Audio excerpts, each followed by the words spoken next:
Hey everyone, welcome to Simple Sacred Home. My name is Paige, and today I'm really excited to share with you my tips for preparing to host an event. Me and my husband have been married for 3 years, and we bought our first home a year and a half ago. Before that, we did live in an apartment, and so we are pretty new still to hosting. And over the last 3 years, I've really started to figure out what is super important and helpful to know prior to going into hosting. So, if you are new to hosting, maybe it's something that you want to start doing in the very near future, or maybe you have hosted on several occasions, but you always feel super overwhelmed. I'm hoping that this video will be of help to you, and it all comes down to the preparation beforehand. So, for some of us, preparing is like second nature, and others of us are not. Some of us are procrastinators and just wait till the last minute, or life just gets busy. And so, even if you didn't intend for it to be a last minute thing, it easily can become that. So, this video is really going to hopefully encourage you some tips and tricks that you can implement weeks in advance to help you as you lead up to your hosting event, so that you'll be less stressed and more present the day of and just in a better headspace altogether. Okay, so obviously the first thing is deciding that you want to host. So once you have the idea that you want to host, you want to figure out what day you want to host. Now, I like to plan out my events at least a month in advance. And the reason I like to do that is I like to be able to send out the invitation to whoever it is that I'm inviting with at least 4 weeks notice. And the reason being is that we are all super busy. We all have a million things going on, especially during the holiday seasons. There's so many different things that you can do. You can go see a play, you can go look at Christmas lights, you can go to your family's events, your friends' events. If you're involved in your church, there might be church events, school events, work events. There's so many different things, so many different events that you could be involved in. And so if you wait to the last minute to invite people, especially during the holiday season, they might already have a booked schedule. So giving people at least 4 weeks in advance is going to allow them to look at their schedule in the future and see if they're able to attend. And if they don't have anything planned for that weekend, they'll likely block off that day for your event. So once I look out into the future, not only do I want to look at a date that's at least 4 weeks away from when I want to host, I also want to look at what my schedule as the hostess looks like leading up to the event.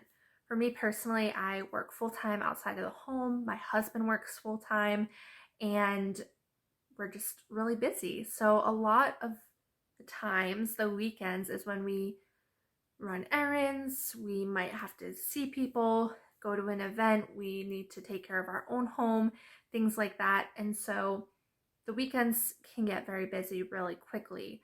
So, I like to plan out the schedule not only at least 4 weeks in advance, but I also want to make sure that I don't have anything booked within the 2 to 3 weeks before. And you might be saying, well, then I would never be able to host. So, obviously, if that's not your situation, you might not be able to do that. But for me personally, that has eliminated a lot of stress. And the reason is that allows me 2 to 3 weeks before we actually host to tackle some of those areas in the home that may have been neglected. You know, maybe the closet, like for us, the coat closet was really unorganized, and our spare bedroom had just become like a storage unit for all of my antique, thrifted, and vintage finds for my Etsy store. So that room was just like chaos everywhere. And so those are things that, to me, I would like to have those in good order before inviting people in. Not a requirement, but those are things that make me feel a lot less stressed going into hosting. And so that's something that I like to prioritize. So having a few weekends in advance to be able to organize, declutter, deep clean, whatever I need to do, that is super helpful for me. And so that might be super helpful to you as well. So once I have picked the date, I make sure my schedule is clear. It's a good weekend for us. I like to send out an invite. I make my invitations through Canva. There's a free service and there's also a paid version, and there's invitation templates on there, or you can make something completely from scratch. And I like to, if there's a theme to what I'm hosting, I like to put that on there. we had a gingerbread house extravaganza. So there was a gingerbread house competition and whatnot. So on the invitation, I had little gingerbread men, which was really cute. And I had the date, the time, any other information that we might need for our event. We had everyone wear a holiday sweater or something holiday, just fun and festive, not a requirement to come, but just a little extra thing that people could do if they wanted to be super festive and fun. I like to send out the graphic as well because it's something you can text, you can email, you can share it on social media if you want to.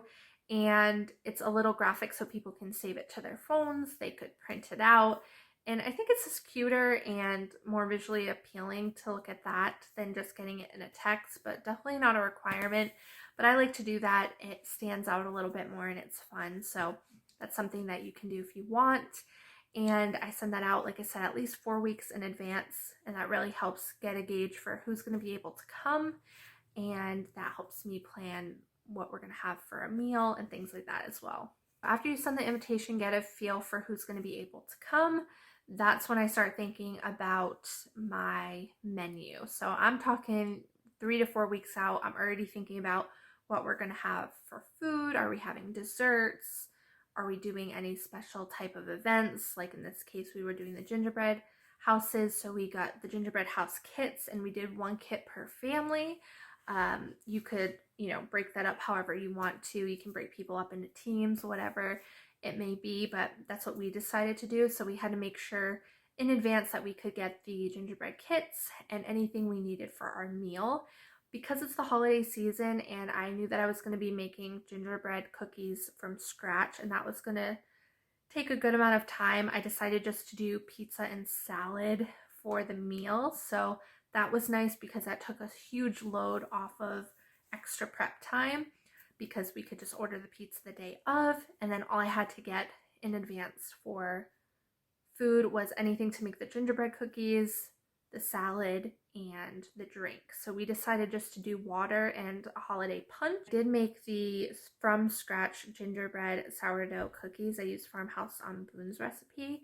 And so what I actually did for that to make it less stressful was I made the dough on Wednesday, and then you can actually put the dough in the fridge and it ferments while it's in the fridge. So it can stay in the fridge up to 3 days. So I made the dough on Wednesday. I cooked the dough on Friday and then I iced them on Saturday. And what that allowed me to do is break things up into small, manageable bits, which took less time and was a lot easier and highly recommend.